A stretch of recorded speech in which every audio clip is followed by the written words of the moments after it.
Hello guys, আমি আজকে একটা গান করব। তো টিভিতে অলরেডি মানে গানটা এখন হবে।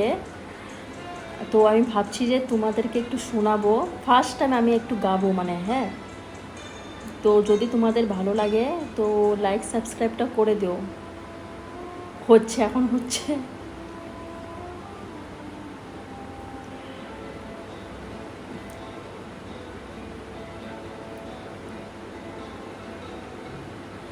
আমারও তো প্রাণ ছিল, সাথ ছিল মনে, সরস্বতীর চরণ ছুঁয়ে থাকবো জীবন।